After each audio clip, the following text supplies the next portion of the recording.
Zara, a bright and spirited girl, was the light of her family in the village of Okumo. Her mother, Naya, was known for her strictness, always reminding Zara to behave in ways that would uphold the family's honor. Naya loved her daughter fiercely, but she believed that discipline was the only way to guide Zara through life's many challenges. Zara, despite her mother's sternness, respected her deeply and understood that Naya only wanted what was best for her. Her father, Obi, had a softer approach. He adored Zara and cherished every moment with her. While Naya's focus was on discipline, Obi preferred to shower Zara with love and encouragement. He saw greatness in her, believing she would one day become the most revered healer the village had ever seen. Obi dreamed of sending Zara to the city, where she could learn the art of healing and bring her knowledge back to help their people. Together, they were a family bound by love, but their different approaches to raising Zara often created tension in the household. Zara had always been fascinated by the art of healing. She spent her days watching her grandmother, a renowned herbalist in the village, mix herbs and tend to the sick. From a young age, Zara knew that she wanted to follow in her grandmother's footsteps. Obi, recognizing his daughter's talent, began making plans to send her to the city, where she could study medicine formally. He saved every penny he could, dreaming of the day Zara would return as a healer, respected and admired by all. Zara, for her part, was equally determined. She wanted to make her father proud and fulfill the dreams he had for her. Her future seemed bright, and with her family's support, she felt unstoppable. Yet, underneath the surface of this idyllic life, Zara sensed a change coming. She felt the pressure of her mother's expectations and the weight of her father's dreams. And though she was confident, she couldn't shake the feeling that the path ahead was full of unexpected challenges. Zara's closest friend was a boy named Feyii. They had grown up together, playing by the river and exploring the forests around their village. Feyii was as ambitious as Zara, though his dreams were different. He wanted to become a village elder, a respected advisor who could guide the community through difficult times.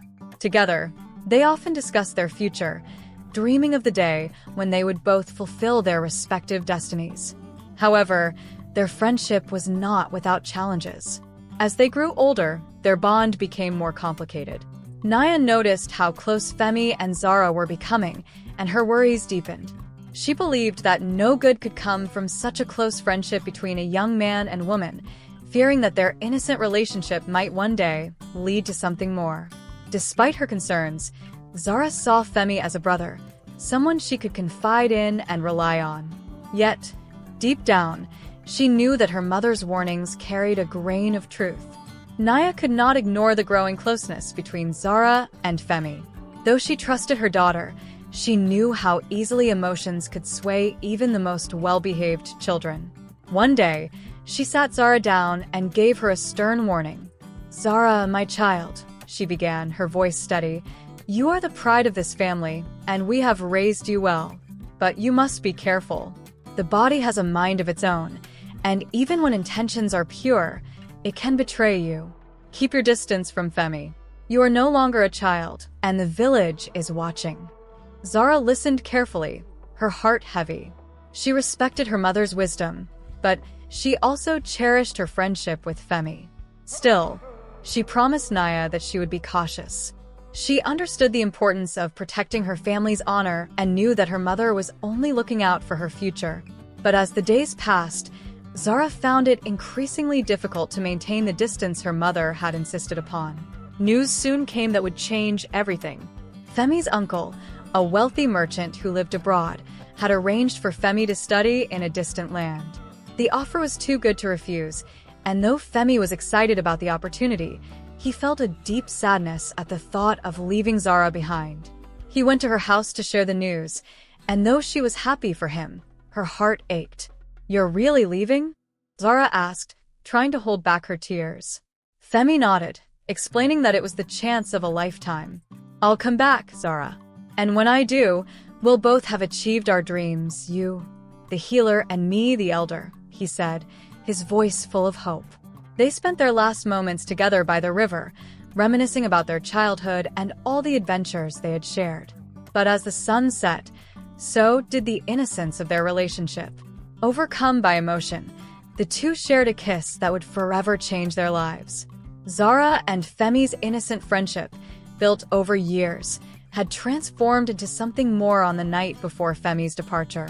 They sat by the river, their usual meeting spot, reminiscing and sharing stories of their dreams. But the looming separation brought a wave of emotions neither was prepared for. What began as a heartfelt conversation ended in a kiss that led them further down a path they had not intended to take. The weight of the moment stayed with Zara long after Femi left for his studies abroad. Confused and scared, she wrestled with guilt. She knew what her mother would say if she ever found out, and that fear clung to her like a shadow. Yet, her heart ached for Femi, and a part of her felt that their bond was something more than friendship. She tried to move past the night, focusing on her studies and the future her father had planned for her, but an unease lingered. Weeks after Femi left, Zara's health began to deteriorate. At first, she dismissed it as stress from missing Femi and the demands of preparing for her future studies. But soon, the symptoms became impossible to ignore: nausea, fatigue, and a constant feeling of heaviness. Naya noticed the changes in her daughter and grew concerned, though Zara brushed off her mother's inquiries. Eventually, the symptoms became too severe to hide. Zara, pale and weak, struggled to keep up with her daily routine. Naya, sensing something deeper was wrong, decided to take her to the village healer. Though Zara tried to downplay her condition, she was scared of what the healer might find. A storm was brewing in her life, and deep down, she feared she knew its cause. At the healer's hut, Zara and Naya sat in tense silence as the elderly woman examined Zara. After a few minutes, the healer turned to Naya with a grave expression. "Your daughter is with child," she said quietly. The words hit Naya like a hammer. She looked at Zara, her heart pounding. "Is this true?" Naya asked, her voice trembling. Zara, tears welling in her eyes, could only nod. The healer's words confirmed Naya's worst fears. She couldn't believe that Zara, her pride and joy, had made such a mistake. The dreams she and Obi had for their daughter now seemed like they were slipping away. As they left the healer's hut, Naya was too shocked to speak, while Zara sobbed quietly beside her. The future that had once seemed so bright now appeared uncertain and filled with shame. Obi returned home that evening in high spirits, carrying the news of Zara's acceptance into the city's most prestigious medical school. He couldn't wait to share the news with his family. But as soon as he walked into the house, the joyful atmosphere he had expected was nowhere to be found. Naya sat motionless at the kitchen table, her face pale and her eyes red from crying. Zara was nowhere in sight. "Naya, what's wrong?" Obi asked, his heart racing. Naya handed him the healer's report without saying a word. Confused, Obi read the words slowly, his excitement draining with every word. "Pregnant," he whispered, unable to believe it. His legs gave out, and he sat down hard on a stool, his mind reeling. His dreams for Zara, the future he had planned for her, were now in ruins. Anger, confusion, and betrayal boiled inside him, and his heart broke as he realized the magnitude of what had happened. In the days following the revelation of her pregnancy, Zara felt the full weight of Femi's absence. She missed him more than ever, but the realization that she was now alone to face the consequences of their actions filled her with dread. She wanted to confide in him, to hear his voice tell her everything would be okay, but he was halfway across the world, pursuing the future they had both dreamed of. Zara's guilt and fear deepened each day. Her mother's cold silence and her father's distance made her feel like a stranger in her own home. She regretted the moment of weakness that had led her here, but it was too late. The consequences of that night were unfolding before her eyes, and without Femi by her side, she felt lost, isolated, and unsure of what her future would hold. News of Zara's pregnancy spread quickly through the village, and soon, whispers of gossip followed her wherever she went. The people of Okumo were both shocked and disappointed in the girl who had once been the pride of the community. Mothers warned their daughters to stay away from Zara, fearing she would be a bad influence. Some of the older women looked at her with pity, while others shook their heads in disapproval. The shame weighed heavily on Zara, and even leaving her house became an ordeal. She could feel the judgment in the eyes of everyone she passed. The village, which had once felt like home, now felt like a prison, and Zara began withdrawing further into herself. Naya, who had always been strong, now seemed fragile, unable to meet the gaze of her neighbors. The burden of their secret was too much for the family to bear, and it became clear that life would never be the same. Naya, though heartbroken, knew that she had to act. She could not bear to see her daughter suffer, nor could she allow her family to fall apart. She approached Obi, who had been distant and cold since discovering the pregnancy. "We cannot undo what has been done," Naya began, her voice calm but firm. "But Zara is still our daughter. She made a mistake, yes, but she deserves a second chance." Obi remained silent, staring at the floor. Naya continued, "We must find a way forward. She is still young, and if we help her now, she can still achieve her dreams. Maybe not in the way we planned, but there is still hope." Obi clenched his fists, anger and sorrow battling within him. He loved Zara, but the betrayal cut deep. Yet, as he listened to Naya, he realized that abandoning their daughter now would only make things worse. With a heavy heart, he nodded. "We will find a way," he said quietly, though he wasn't sure what that path would be. After much discussion, Obi and Naya decided to delay Zara's education for a year. They would give her time to have the baby, and after that, she could resume her studies. But this was not without consequences. Zara would have to raise the child herself, and she would have to bear the weight of her actions. Obi's forgiveness came with conditions. He would help her continue her education, but the path forward would be difficult, and Zara would have to earn his trust again. Zara, though grateful for the second chance, felt the enormity of the task ahead. She knew she had disappointed her parents, and the shame of her mistake hung over her like a dark cloud. She vowed to make things right, to work harder than ever to become the healer her father had dreamed of. But the road ahead was filled with uncertainty, and Zara knew it would take all her strength to face the future. Months later, Zara went into labor. Naya and Obi rushed her to the village healer, their hearts filled with a mixture of fear and hope. The labor was long and difficult, and as the hours passed, Zara's strength began to fade. Finally, after what seemed like an eternity, a baby girl was born. But Zara, weakened by the strain of childbirth, began to experience complications. The healer did everything she could, but it was not enough. Zara's life slipped away in the early hours of the morning, leaving Naya and Obi devastated. Their daughter, who had once been the pride of their family, was gone. The joy of the new life brought into the world was overshadowed by the loss of Zara, and the family was left in mourning. Naya held the baby close, tears streaming down her face, while Obi stood in stunned silence, his heart broken once again. As the days passed, Obi's grief turned to anger. He could not bring himself to look at the baby girl, who Naya had named Mala. To him, the child was a constant reminder of the daughter he had lost. Every time he saw Mala, he felt the sting of Zara's absence, and his heart filled with resentment. He refused to hold the baby, refused to even acknowledge her as his granddaughter. Naya, on the other hand, saw Zara's spirit in the little girl. She cared for Mala with all the love she had left, determined to protect her from the darkness that had consumed their family. But Obi's anger only grew, and soon, it turned into something darker. He began blaming the child for Zara's death, and in his grief, he started to hate the innocent girl who had done nothing but be born. Naya, though mourning the loss of her daughter, dedicated herself to raising Mala. She saw Zara's features in the child, and it gave her the strength to carry on. Every time she looked into Mala's eyes, she felt Zara's presence, and it was a bittersweet comfort. Naya was determined to ensure that Mala had the best life possible, even though the shadow of Zara's death hung over them. Mala grew up under Naya's loving care, but she could sense that something was wrong. She noticed the way her grandfather, Obi, avoided her. He never spoke to her, never played with her like the other grandfathers in the village did with their grandchildren. Though Naya showered her with love, Mala felt the coldness from Obi and didn't understand why. As she grew older, the distance between them became more noticeable, and it hurt her deeply. The villagers, too, were divided in their opinions about Mala.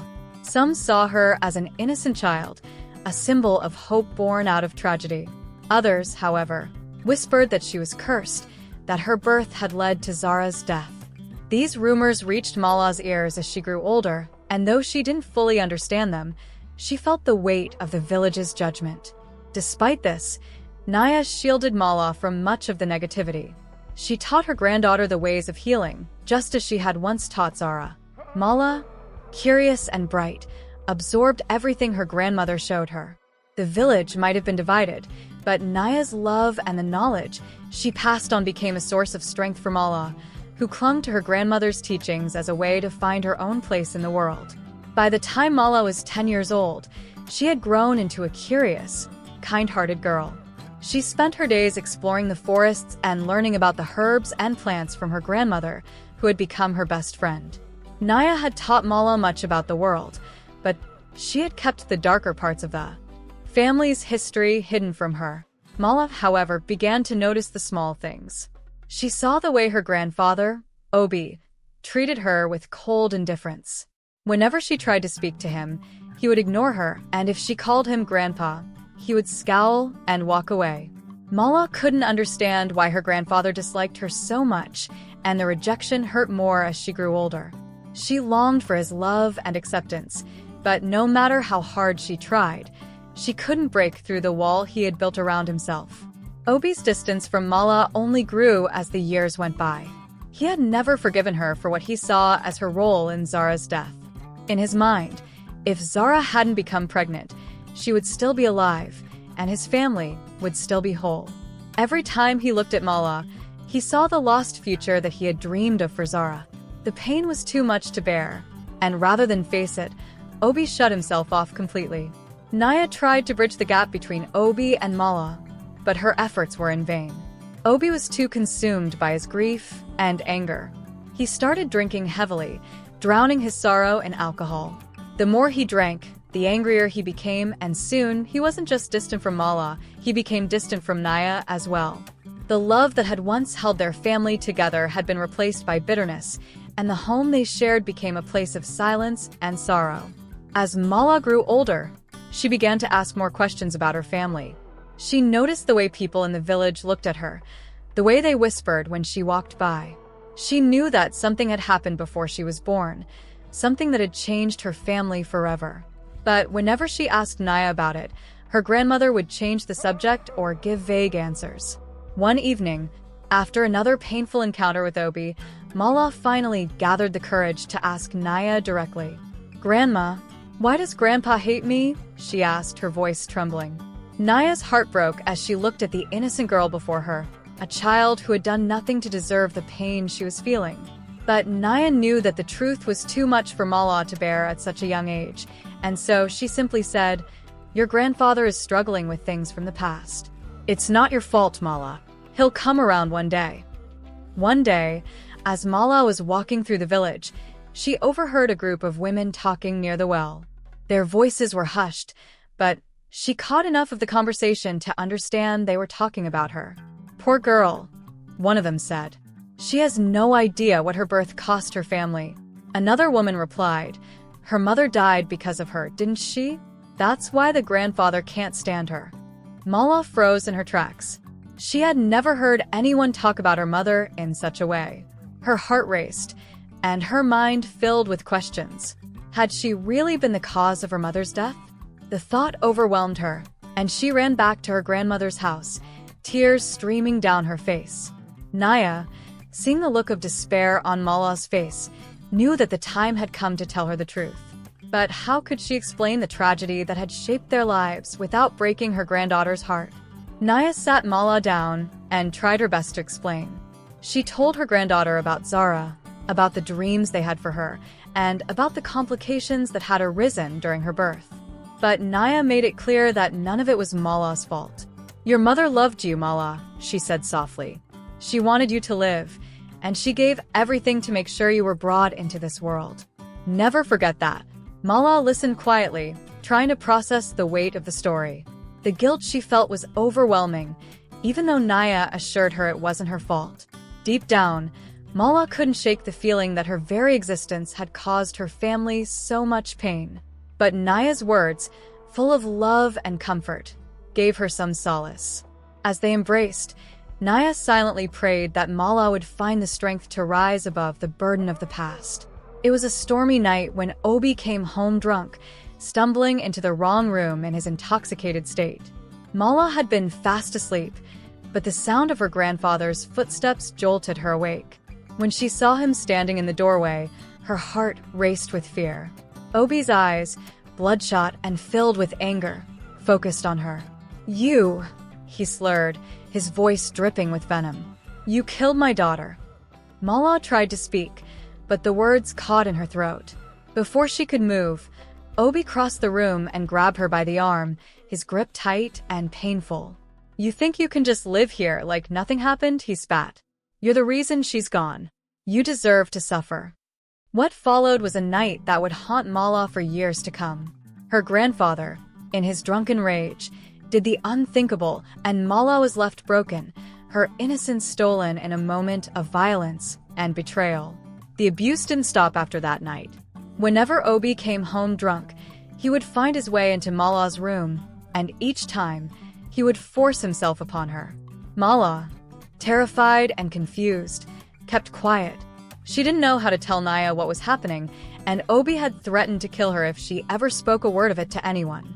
The fear of her grandfather's wrath kept her silent, and the abuse continued in secret. Mala's once bright spirit began to fade. She withdrew from the world around her, spending most of her time in her room.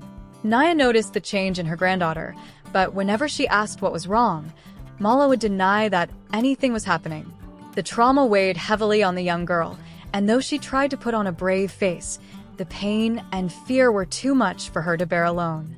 Naya, though preoccupied with her own grief, couldn't help but notice the changes in Mala. Her once lively and curious granddaughter had become withdrawn, barely speaking unless spoken to. The light in her eyes had dimmed, and she seemed to be carrying a burden too heavy for someone her age. Naya tried to coax the truth out of her, but each time, Mala insisted that nothing was wrong.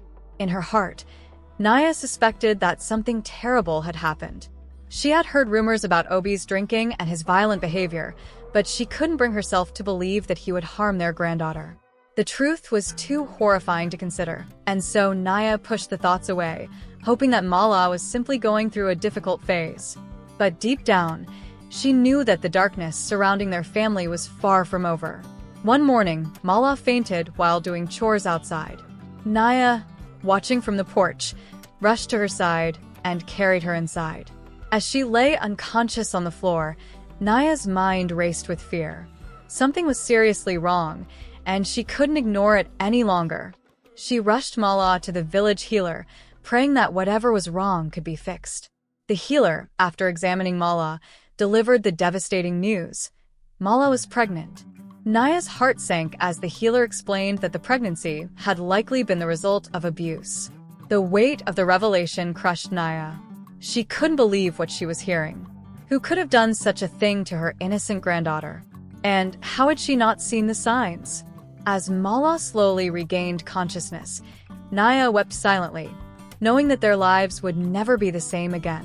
When Mala woke up, Naya gently told her what the healer had discovered. The young girl, weak and terrified, began to cry. Naya held her close, whispering reassurances, though she herself was trembling inside. Finally, after a long silence, Naya asked the question she dreaded. "Mala, who did this to you?" Mala, her voice barely above a whisper, revealed the horrifying truth. "It was Grandpa," she said, her eyes wide with fear. Naya's heart stopped. The words didn't make sense at first. How could Obi, the man who had once been a loving father, have done something so monstrous? But as she looked into Mala's eyes, she knew the truth.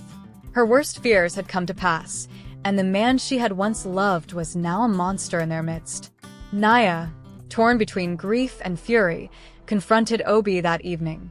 She waited until he was sober before approaching him, her hands shaking as she held the healer's report. "How could you?" she demanded, her voice filled with rage and sorrow. "How could you do this to your own granddaughter?" Obi at first denied everything, but Naya pressed him, recounting the details of Mala's confession. Slowly, Obi's defenses crumbled, and he admitted to the abuse, though he tried to justify his actions. "She killed Zara," he said, his voice trembling with anger. "She's the reason our daughter is dead. I had to punish her." Naya, horrified by his twisted logic, slapped him across the face. "You are no longer my husband," she spat, tears streaming down her face. "You are a monster." Naya knew that she couldn't let Obi stay in the house any longer. She gathered the village elders and told them what had happened. The elders, though shocked and horrified by the revelations, knew that justice had to be served. Obi was brought before them, and after hearing Naya's testimony and Mala's account, they exiled him from the village. Obi, stripped of his honor and dignity, left in disgrace. As he walked away from the village, his head hung low. He realized that he had lost everything, his family, his home, and any chance of redemption. Naya, though relieved to see him go, felt no joy in his departure. The damage had already been done, and the scars left behind would take years to heal. For Mala, the road to recovery was just beginning. With Obi gone, Naya focused all her energy on caring for Mala. The young girl, though still traumatized, found some relief in knowing that her abuser was no longer in the house. Naya, determined to help her heal, made arrangements for Mala to receive special care from the village healer. The road to recovery would be long, but Naya was ready to walk it with her granddaughter, no matter how difficult it might be. Mala, though still struggling with the weight of her trauma, began to feel a sense of hope. She knew that her grandmother would protect her, and for the first time in years, she felt a small spark of safety. But the memories of the past lingered, and the knowledge of her pregnancy was a constant reminder of the abuse she had suffered. As Naya and Mala began their journey toward healing, they knew that the shadows of the past would always be with them, but together, they would face whatever came next. Before I continue, this is a plea to you, my awesome viewers who haven't subscribed to my channel, to please be a part of my growth. I'm begging you, click on that subscribe button, please. And if you're a returning subscriber, hey, welcome back. I am so happy to have you here. Thank you so much. Now let's go back to the story. After years of studying abroad, Femi returned to the village of Okumo, now a successful barrister. He had built a life for himself far from the village, but something had always pulled him back to his childhood home. Part of it was his desire to reconnect with Zara, the girl he had left behind so many years ago. He had never forgotten her, and though their last moments together had been filled with emotion, he had no idea of the tragedy that had unfolded after his departure.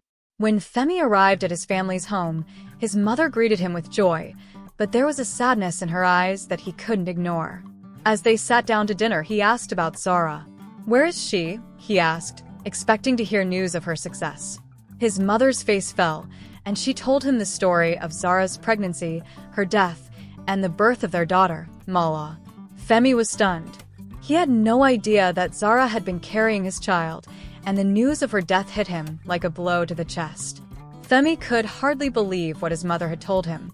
Zara was gone, and he had a daughter, Mala. The weight of the news overwhelmed him. He couldn't understand why no one had told him sooner. "Why didn't you tell me?" he asked, his voice filled with anger and hurt. His mother, though sympathetic, explained that they didn't want to distract him from his studies, and they weren't sure how he would react to the news. Femi, though still reeling from the shock, knew that he had to meet his daughter. He had failed Zara by leaving her, and he would not fail Mala. He made his way to Naya's house, unsure of what to expect. When he arrived, Naya greeted him with a mixture of surprise and relief. She had often wondered if Femi would ever return, and now that he was here, she hoped that he would be able to help Mala in ways that she couldn't. When Femi first laid eyes on Mala, he felt an overwhelming sense of guilt and sadness. The girl standing before him was the spitting image of Zara, and seeing her brought back memories of the life they had once dreamed of together. But beneath the surface, Femi could see the pain in Mala's eyes. She was not just a child. She was someone who had been through more suffering than any child should ever experience. Mala, for her part, was hesitant to trust Femi. She had heard stories about him from her grandmother, but he was a stranger to her. She didn't know how to feel about him suddenly showing up in her life after so many years. Femi, sensing her reluctance, approached her gently. "I'm sorry I wasn't here," he said softly. "But I'm here now, and I want to help you. You don't have to be alone anymore." Though Mala didn't say much, she could see the sincerity in his eyes, and for the first time in a long while, she allowed herself to hope. As Femi spent more time with Mala, Naya saw a change in her granddaughter. She seemed more at ease, more willing to open up about her feelings. Femi's presence had brought a new sense of stability to their lives, and Naya was grateful for his help. But she knew that Mala needed more than just comfort. She needed a future. One evening, after Mala had gone to bed, Naya sat down with Femi. "You've seen what Mala has been through," she began, her voice steady, but filled with emotion. "She needs someone who can guide her, who can give her a chance at a better life. I've done my best, but she needs more than I can provide." Femi nodded, understanding what Naya was asking of him. "I'll take care of her," he promised. "She deserves to have the life that Zara wanted for her." Though Femi had promised to take care of her, Mala remained hesitant. She had spent so many years without a father, and now that he was suddenly in her life, she didn't know how to feel. Part of her wanted to believe that he truly cared, but another part of her was afraid of being abandoned again.